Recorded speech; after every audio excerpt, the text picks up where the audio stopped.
बहुत सी किताबें पढ़ ली लेकिन हम तत्सम शब्द और तद्भव शब्दों को नहीं पहचान पा रहे हैं और एग्जाम में हमेशा गलत हो जाता है। तो आज आपको एक ऐसी ट्रिक बताने जा रहे हैं जिससे आपको हमेशा के लिए याद हो जाएगा कि कौन सा तत्सम शब्द है और कौन सा तद्भव शब्द है। सबसे पहले परिभाषा समझ लेते हैं। देखिए, तत्सम का मतलब क्या है। संस्कृत भाषा के वे शब्द जो हिंदी में ज्यों के त्यों प्रयुक्त होते हैं तत्सम शब्द कहलाते हैं। तत्सम शब्द का शाब्दिक अर्थ है उसके समान अर्थ, अपने मूल स्रोत संस्कृत के समान। उदाहरण के लिए अंधकार, आश्चर्य, अमावस्या, अर्क, कंटक, कूप, कृष्ण, आश्रय आदि। कुछ संस्कृत के शब्द ऐसे हैं जिन्हें आज की आवश्यकता के अनुसार संस्कृत शब्दों में संस्कृत के उपसर्ग या प्रत्यय लगा करके बना लिया गया है, उन्हें भी तत्सम शब्द कहा जाता है। अब जान लेते हैं तद्भव की परिभाषा क्या है।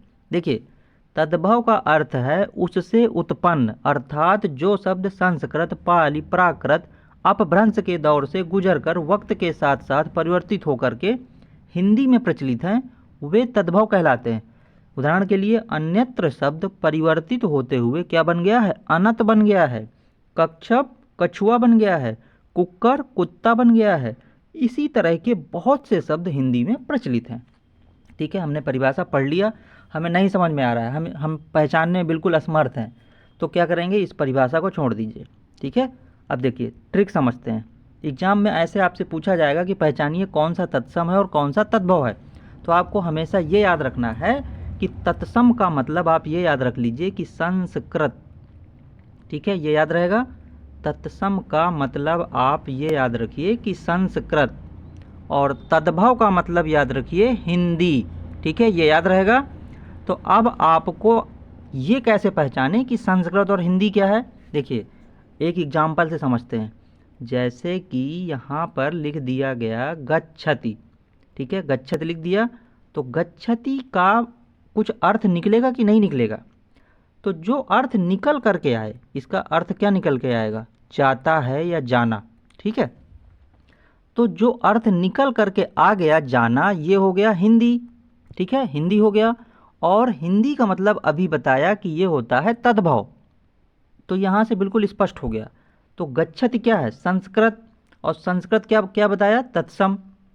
ठीक है, तो इसी प्रकार से आपको समझना है। उदाहरण देखिए यहाँ पे दिए गए हैं। अब आपको ये बताते हैं। सबसे पहले देखिए, गर्त। गर्त का कुछ मतलब निकल के आ रहा है, कुछ अर्थ इसका निकल रहा है। गर्त माने क्या होता है, गड्ढा। ठीक है, तो जो उसका अर्थ निकल करके आए, गर्त का अर्थ क्या निकल के आ रहा है, गड्ढा। तो गड्ढा क्या हो गया, हिंदी, और हिंदी क्या बताया गया, तद्भव। ठीक है, इसी प्रकार से ग्राम।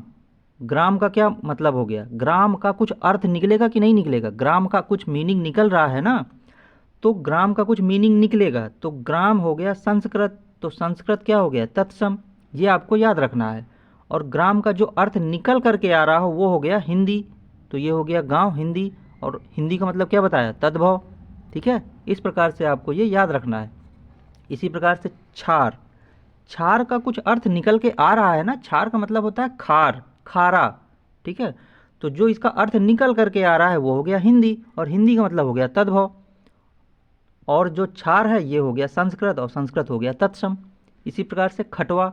खटवा का हो गया खाट। क्षत्रिय। क्षत्रिय का हो गया खत्री। खरपर। खरपर का हो गया खप्पर। तो जो खरपर है इसका हमें ये सोचना है कि खरपर का कुछ अर्थ निकल करके आएगा, कुछ निकलेगा, तो ये हो गया संस्कृत, और संस्कृत हो गया तो ये हो गया तत्सम। ठीक है, अब जो इसका अर्थ निकल के आ रहा है वो हो गया खप्पर, तो खप्पर हो गया हिंदी, और हिंदी हो गया तद्भव। ठीक है, ये समझ में आ गया। इसी प्रकार से देखिए ग्रीष्म। तो ग्रीष्म का मतलब हमें ये समझना है कि ग्रीष्म का कुछ अर्थ निकल रहा है। ठीक है, तो अब जैसे मान लीजिए एग्जाम में आ गया ग्रीष्म, तो हम तुरंत सोचेंगे कि ग्रीष्म का कुछ अर्थ निकलेगा। ग्रीष्म माने गर्मी होती है, तो अगर गर्मी दिया गया है तब ये हो गया हिंदी, और हिंदी का मतलब हो गया तद्भव। लेकिन अगर ग्रीष्म दिया हुआ है तो हमें तुरंत ये समझना है कि ये कुछ इसका अर्थ निकल रहा है, यानी कि संस्कृत हो गया, और संस्कृत का मतलब हो गया तत्सम। ठीक है, इसी प्रकार से गोमय। गोमय का अर्थ निकल के क्या आ रहा है, गोबर। गणन। गणन का मतलब गिनना, काउंटिंग करना, कैलकुलेटिंग करना, गणना करना। ठीक है, तो गणन हो गया, तो गणन ये हो गया संस्कृत, और संस्कृत हो गया तत्सम, और जब इसका अर्थ निकल के आएगा वो हो गया गिनना, तो गिनना हो गया हिंदी और हिंदी हो गया तद्भव। ठीक है, इसी प्रकार से गर्त, गर्त का कुछ अर्थ निकल के आ रहा है गड्ढा, तो जो अर्थ निकल के आ रहा है वो हो गया हिंदी और हिंदी हो गया तद्भव। ठीक है, तो इस प्रकार से ये आपको पहचानना है कि तत्सम माने संस्कृत और तद्भव माने हिंदी। ठीक है, जिसका कुछ अर्थ निकले वो हो गया तत्सम, और फिर उसका जो अर्थ निकल करके आए वो हो गया तद्भव।